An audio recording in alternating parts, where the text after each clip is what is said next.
Welcome to serial நேரம். இன்றைக்கி நம்ம என்ன பார்க்க போகிறோம்னா அப்படின்னா, நவம்பர் 20 அன்றைக்கி சுந்தரி சீரியலில் என்ன நடந்தது அப்படின்றது தான் பார்ட் 1 பார்க்க போகிறோம். எடுத்த உடனே பூனம் ஆசிரமம் அப்படின்றத காமிக்கிறாங்க.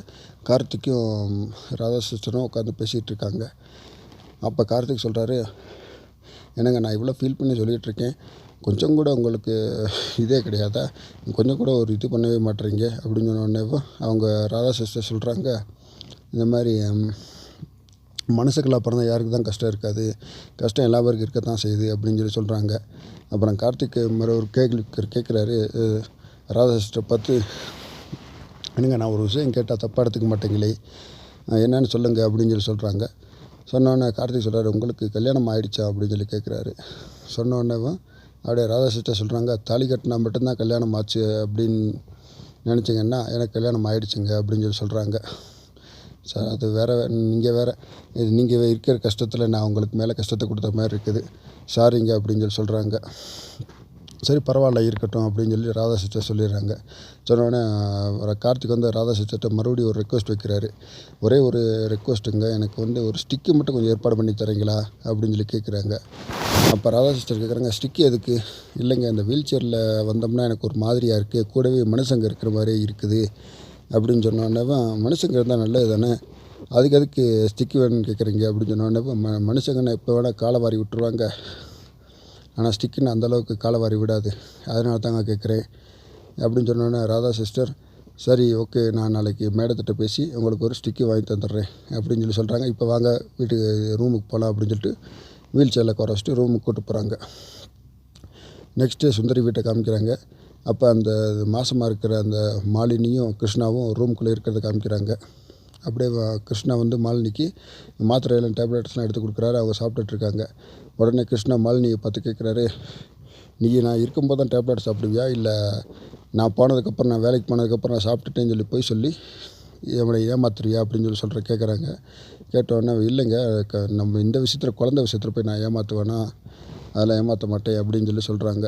உடனே சுந்தரி வெளியிலேருந்து பார்த்துட்டு அவங்க ரெண்டு பேரும் பேசுகிறத பார்த்து சந்தோஷமாக சிரிச்சுக்கிட்டு உள்ளே வராங்க. நான் உள்ளே வரலாமா அப்படின்னு கேட்டோடனே, என்ன சிஸ்டர் அவங்க உள்ளே வர்றது கூட கேட்டுட்ருக்கீங்க, உள்ளே வாங்க அப்படின்னு சொல்லிடுறாங்க.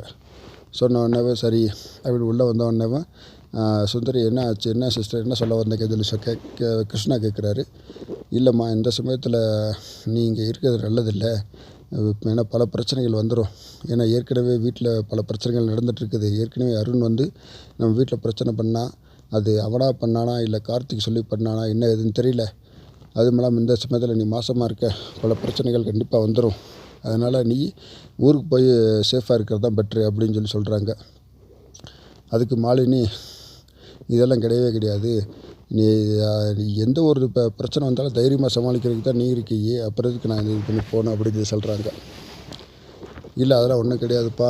அப்போ உடனே மாலினி சிரிச்சுக்கிட்டேவும், நீ இருக்கிற இடம் தான் எனக்கு எப்போயுமே கோயில், எல்லாமே நீ தான் எனக்கு பாதுகாப்பு, வேறு எந்த இடத்த விட்டால் உலகத்தில் நீ இல்லைன்னா எனக்கு பாதுகாப்பு இல்லைன்னு தான் நான் சொல்லுவேன் அப்படின்னு சொல்கிறாங்க.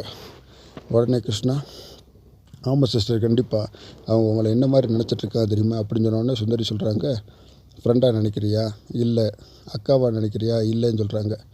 அப்போ கிருஷ்ணா சொல்கிறாரு, அவங்க அவருடைய அம்மாவாக நினச்சிட்ருக்காங்க அப்படின்னு சொன்னோன்னே, அதுவும் இல்லைன்னு சொல்லிட்டாங்க. அப்புறம் என்னதாவா நினச்சிட்ருக்க அப்படின்னு சொன்னோடனே, நான் கும்பிட்ற வெக்காளி ஆத்தாவே நீ தான் அப்படின்னு அவங்க நினச்சிட்ருக்காங்க. உடனே சுந்தரி மேடம் கண்ணிலேருந்து ரொம்ப கண்ணீர் வந்துருச்சு. என்னை இந்த மாதிரி நினச்சிட்ருக்கிய, அதனால் எங்கள் ஆத்தா எனக்கு நீ என்னைக்கும் காப்பாற்றும் அப்படின்ற ஒரு நம்பிக்கையில் நான் இங்கே தான் இருப்பேன், சேஃப்டியாக இருப்பேன், உங்கள் கல்யாணத்தை பார்த்துட்டு தான் போவேன் அப்படின்னு சொல்கிறாங்க. அதனால் இந்த கல்யாணத்தை பார்க்காம நானும் என் பிள்ளையும் போகவே மாட்டோம். அதனால் சுந்தரி, நீ தைரியமாக இரு, என்னை என்றைக்குமே காப்பாற்றுற வெக்காளியாக தான் நீ தான், அதனால் நீ கவலைப்படாமல் தைரியமாக இரு, நான் உங்கள் கல்யாணத்தை பார்க்காம நானும் என் பிள்ளையும் பாஸ் பண்ணி என்றைக்கும் போகவே மாட்டோம் அப்படின்னு சொல்கிறாங்க. உடனே சுந்தரி மேடம் கண்ணிலேருந்து ரொம்ப கண்ணீர் மல்க ஒரு புன்னகையோடு என்னை இந்த மாதிரி நினச்சிட்ருக்கேன்னு சொல்லி கட்டிப்பிடிக்கிறாங்க.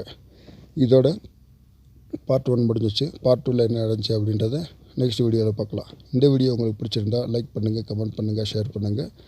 மறக்காமல் தமிழ் சீரியல் நேரம் சேனலை சப்ஸ்கிரைப் பண்ணுங்கள். தேங்க்யூ.